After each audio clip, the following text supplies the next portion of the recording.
In the winter of 2021, we had a number of snowstorms come through Charlotte that were pretty significant for our region. There was a lot of concern among staff that Shannon had been staying on a bench outside of the courthouse and that she was very vulnerable.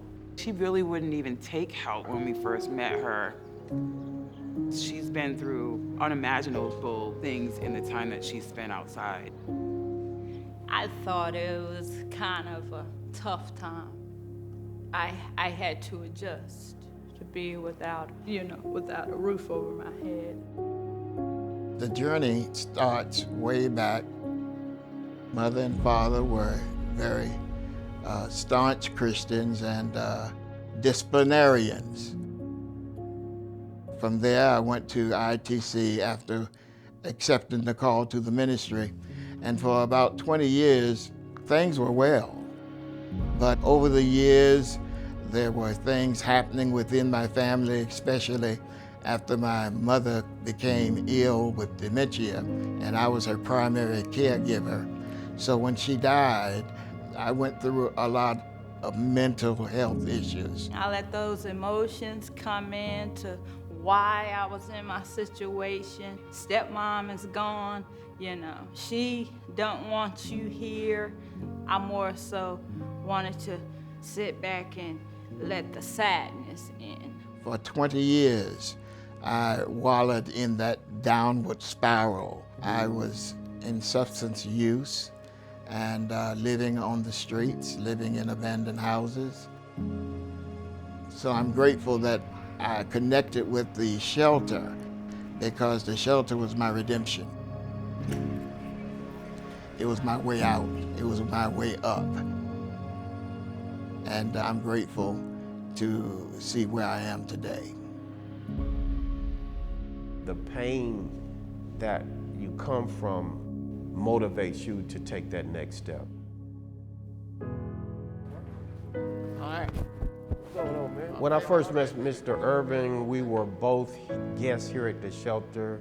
And what I noticed about him, that he was driven and motivated to go to higher levels. I met Harrison in working in the kitchen. Woo. You ain't got no ice, brother. He was always there. He was helping prepare food. He was organizing the kitchen. He was always helpful. What I'm doing now is getting toiletry bags. Being involved, caring about the community is embedded within me. And by volunteering while I was a guest in the shelter, that gave me the incentive to continue the process of improving my life. Through that process of being nurtured, I was introduced to the housing division. I have the pleasure of working with Mr. Irvin as his housing case manager, meeting with him on a weekly basis to let him know, hey, we're gonna find you something. Charlotte, the rental rates are just increasing and increasing, and sometimes our voucher amounts don't increase as fast as our rental rates in our community. And so it was a process. It took time. So, working with Mr. Irvin and saying, hey, we're gonna keep knocking on doors until one of these doors open. We went around and we looked at apartments some. I didn't want to be in a place where my recovery would be challenged, and he understood that. So finally, we had the opportunity to get Mr. Irvin into a unit, and it's just been an amazing growth process since. Everybody's journey is different. Shannon, she was at the shelter. One of our community partners, Jessica Lefkowitz, was able to connect with her and help guide her towards housing. That journey for a lot of folks is a huge adjustment because she had gotten comfortable at the shelter. She knew she was gonna get fed every day, and we'd inch upon the subject of housing, and she'd be like, okay, I'm not ready to do that yet. Transitioning to that, your own place in your own house, I needed to have, I call it one-on-one kind of counseling, where I could talk with someone, you and other people. I needed this support, and that's what I've found now.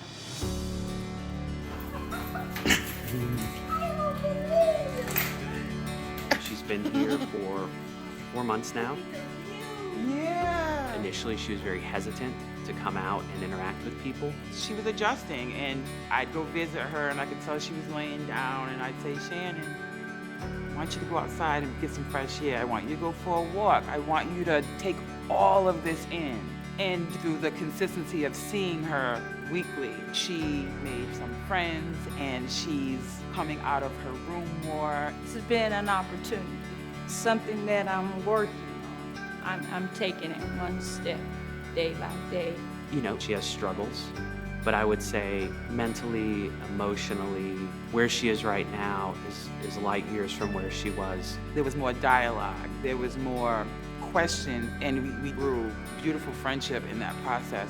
When you work together and the client understands that you have their best interest in mind and you want to help them reach their goals is extremely important. Coming into a space like the Rise on Clanton and having this type of housing opportunity, these neighbors in this building have the support of such a wonderful staff. When you have an individual reaching out, roof above, reaching toward them, then a very positive platform is built. My life progressed on many different levels. I'm in touch with some family members that I haven't talked with and communicated with in years. I have an array of friends and supporters and mentors. I am a part-time employee, and having a job keeps you focused. Having a job gives you responsibility, and I'm grateful now that it's back with me. When Mr. Irvin sets his mind to do something, he does it. He literally, within 6 months, had his license and also saved up to put a pretty nice down payment on a car. I mean, that's the testament right there. When you see him pull up in a car, pull up in his apartment, open the door, and look back, it's like, wow. My hope is that I implement the words of John Wesley, and he wrote that I must give all that I can, I must do all that I can for whoever I can, at all times I can. I'm committed to giving service. I'm committed to giving back and paying forward. I want to be doing something that is going to make me move from here to here and put those things that happened in the past, to leave them there. I don't have to worry about being outdoors anymore. And that's just, it's nothing else to say.